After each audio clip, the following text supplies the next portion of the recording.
Hello and welcome to part 7 of our shepherd training. Whether you are a new prospective shepherd or an established shepherd, hope that this training is helpful to you. We're in part 7 asking the question, is there a leadership crisis? And if there is a leadership crisis, then what is the crisis? Here at Bean's Corner, you may say, well, I think we've been experiencing a bit of a leadership crisis. We've struggled with, through the pandemic, seeing leaders, knowing who the leaders are, things like that. That's not exactly what we're talking about here, and that's not the primary focus of this session of training. Instead, we're going to look at something a little more important. Not that the presence of leaders is not important, but this whole training is supposed to kind of address our need to build up and strengthen our leadership here at Bean's Corner. But this is looking at a different crisis.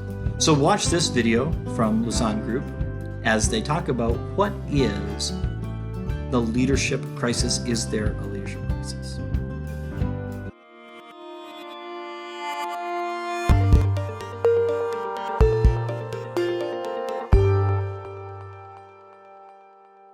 The crisis, I think, is in large part the crisis of the idolatry of self, as you mentioned. And that idolatry of self is fed by the culture around us. It's even fed by the Christian culture, unfortunately. Christianity looks to those leaders who rise up and who can communicate well, who can do all the things that tickle the ear and that people are looking for, that do not call forth much from themselves. Idolatries related to self are ambition, praise, building the image of the leader. There's a whole host of those kinds of things. But all of those things place the focus on the leader. And God has said, I will not share glory with anyone. I alone am to be glorified. And so for the Christian leader, it's a matter of coming to grips with that. Who am I going to glorify?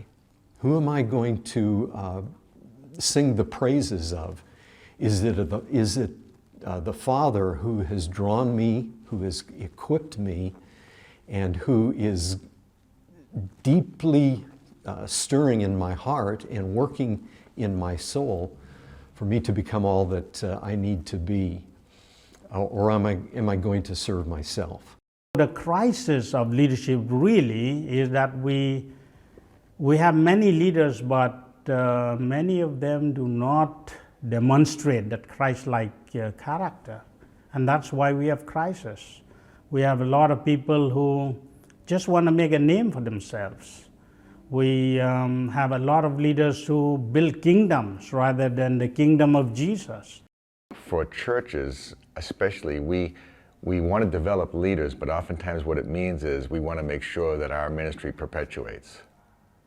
And the reality is, the issue is, if we're going to develop the young leader, we have to do it with open hands and basically say, one of the greatest testimonies of leaders developed at our churches are the multiplicity of ministries they might get into. Not just that we keep on having the father and the grandfather, the father, the son, and the grandson all working at our church over 30 years. The issue is whether we're really seeing young leaders hear from God, like young Samuel, they're listening when God's speaking, and we help them get to where God wants them to be, not necessarily just in our programs. One of the first things I would say to a church is, when you are selecting a pastor, when you are searching for God's person for leading your church, look for the qualities of God first. One of the mistakes that many churches make is to look for a rising star. And I've heard that said in many contexts in the United States. I've also heard it said in other parts of the world. We're looking for a rising star. It's a wrong way to look. Look for a person who genuinely is humble, who genuinely is leading as David led God's people And the reasons why David was chosen by God was because of the integrity of his heart and the skill of his hands.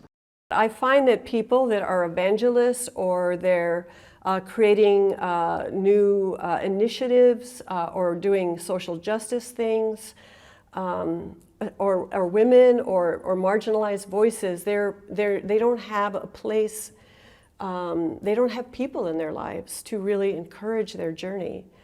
And they often don't have resources to know how to go deeper. They might have theological resources, but those resources to help them in their everyday work and in their walk with Christ. And so I'm particularly drawn to those leaders because I feel that they have the most critical work on the front line of what God is doing, but on the same hand, they often feel more isolated and alone. I had the opportunity to invest in the life of a young woman, and I see how important it is that the younger generation have opportunities to listen to the mistakes and struggles that others may be having or that they had in their own experiences, so that they can learn from that, but they also can learn to come to Jesus for what they need to continue in ministry. I think the younger generations and the leaders, emerging leaders, feel very isolated, and they feel like they need to care for others, but nobody's caring for them. In my background as a youth pastor, one of the things we would talk about is having the reality of unparented children. And parents, mothers and fathers, are the primary way that a child might learn to develop into the skills that might become leadership. So that, the breakdown of the family, in global settings even, is making that more difficult. So you've got people who have become leaders by power, or they've become leaders by being the strongest, and as a result, that might not be the best foundation. Without that solid foundation, without that deep commitment, rock solid commitment to be and to do all that God wants me to do as His servant leader, I'm vulnerable to a whole number of things that fall into the category of idolatry.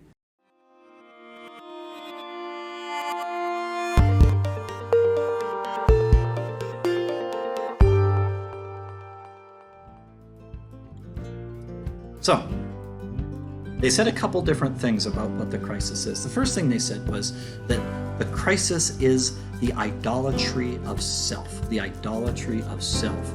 And they said we get that from our culture, including Christian culture. In session 6, I referenced the podcast, The Rise and Fall of Mars Hill. And I encourage you to listen to that podcast series from Christianity Today. And it looks very much at how this culture, including in the evangelical Christian church, has become a problem, where good communicators who have a lot of ambition can become the focus. And that's something that I want to be very careful of doesn't happen here. One of my gifts is communication. That's one of, I don't know that I'm not as good as some of those guys, but it is the gift I have of preaching and teaching. But you don't want that one gift to become the focus. You don't want to see any one gift be the gift that defines the church, because the church needs all the gifts, a lot of different gifts, a lot of different people doing a lot of different things.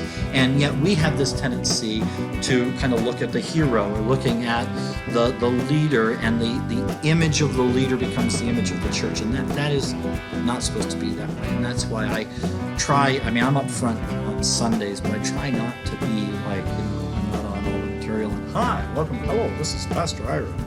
That we are a group, and I am part of that group, and I have a role within that group, but my role is not more important. And that really goes against a lot of our own Christian American church culture, because we say, well, the pastor is the most important. What's the first question you ask about a church you introduce? Oh, well, who's your pastor? Well, what's he like? Because we perceive the pastor as most important because he's often the most visible, because he's there Sunday morning. But that really, it's okay for him to be more visible because he leads Sunday morning. But the church should be far greater and far more than any one person, including the pastor. And so one of the crises of leadership is that if we're not the guy, oftentimes we feel that we're less important, that we're less necessary because they can do it without me. Well, if it means doing the sermon Sunday morning, yeah. But that is such a small part, and we've made that so important. It is important, but it's just a small part. And if all we have is a good sermon Sunday morning, if all we have is just good teaching, then we're going to have people who get good teaching, but they aren't going to be discipled. They aren't going to know how to live their lives and grow as Christians in their day-to-day and in their work, because they're not with other men and women who do that, who have to get up and go to a 9-to-5 job and just muddle through. And we need to share all this with each other. And so this idolatry of self and this idolatry of the leader needs to be one of the things that we're so careful of. And that if you say, well, I'm not a good speaker like Ira, well, fantastic. You don't need to be a speaker like me. But we need your gifting, and we need who you are. And you are not less important because your gift may not be as publicly visible. And that leads us to the second crisis they talked about in the video, which is the crisis of leaders without Christ-like character, because we want our own kingdom. And that can happen even if you're not an upfront leader. That sometimes a leader says, well, this is my area and this is my thing. And they can kind of become territorial. This is what I'm in charge of. This is my area and it's mine. Nobody better meddle with it. Well, is leadership about you having a kingdom? Do you get a sub-kingdom within God's kingdom? Or is it not supposed to be about you? And Jesus, he said, I don't do anything on my own initiative. He's Jesus, King of Kings, Lord of Lords, all that. And yet he said, I don't do anything out of my own initiative, but only what the Father tells me. He was modeling this idea of God's kingdom, not the Father's kingdom. And that while he was here on earth as a human, his goal was to not advance even his own kingdom, even though it is in the end his kingdom. So if you are watching and going through this training and you are already a leader in our church, one of the questions they had in the training was, do young leaders hear from God, or do they work for us? And that's one thing that spoke to me. We're not looking for young leaders just to take on roles. We do have roles that need taking on. But the goal isn't to just, we just need workers, fresh meat for the mill. It's we're looking for people who want to serve God, not just serve our organization. And so if you're watching this and you're a prospective shepherd, it's not just, the church needs me. It's, has God called you to serve him and to be part of his body and advancing his kingdom? You're not just coming in, whether you're an established elder, an established deaconess, whether you're a new shepherd, you're not just coming in to fill a role in an organization.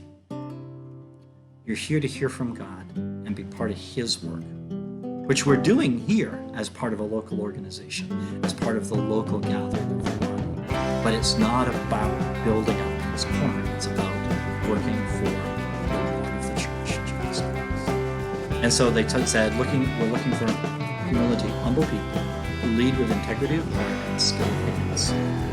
That their heart has integrity, which means wholeness, oneness, not divided. It's not driven by passion of greed or pride or arrogance. And the skill of hands, in that there's something you can do. And your skill of hands may be different than someone else's. I have a skill set, and outside of that skill set, I'm not very effective. And so it doesn't mean that I can't serve, but I probably shouldn't be in charge of things that I'm not good at. The other thing they talked about in that video was the younger generations need to learn from other leaders and be cared for.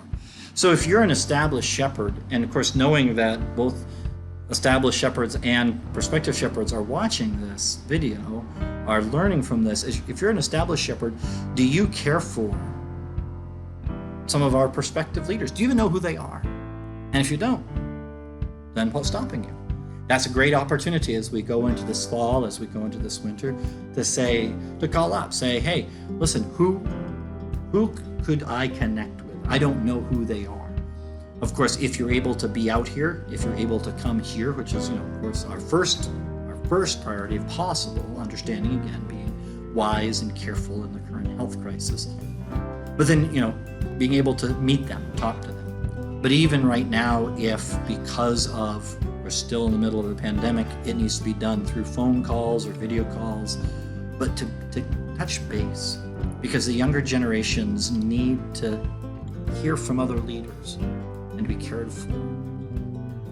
The last thing that they said in the video was, without seeing yourself as a servant leader, you can be vulnerable to idolatry. And that really connects to what we talked about back in previous two trainings, of when you see yourself as a leader that's going to be in charge, that's going to exercise power, as opposed to a servant leader who your call to leadership is about how can I care for others, not how can I dictate to others or run the organization. That the minute you see yourself as a dictator, someone who's going to tell people what to do, you're vulnerable to idolatry, because that gets back to what we talked about at the beginning of this session. The minute I see myself as important, as opposed to myself as useful, I can begin to fall danger to idolatry of self. Where what would you do without me? Do you appreciate me? And do you recognize me? And am I being treated as important? And as we talked about in previous sessions, it's not supposed to be about the title, it's supposed to be about the title. And so we see ourselves as servant so that we protect ourselves from idolatry in our own hearts. And we care for younger leaders and help bring them up. And if you're a younger leader, you'll be an older leader just like that. And so to remember, as you are growing, always be looking behind you of who else can I encourage? How can I build others up as I learn from those ahead of me? As a man now in his early 50s, I am constantly still looking to older leaders to learn from, and then trying to look back and say, okay, and how can I teach and encourage the leaders coming behind me? And if I got that all figured out, am I doing that perfectly? But I hope, especially through these sessions and through the next year, we can really build up a strong core of new and existing leaders who shepherd the flock of God in this world's way, and that we will not have a leadership crisis of any kind. So that's part 7. Thank you for going through this training, and I will see you in part 8.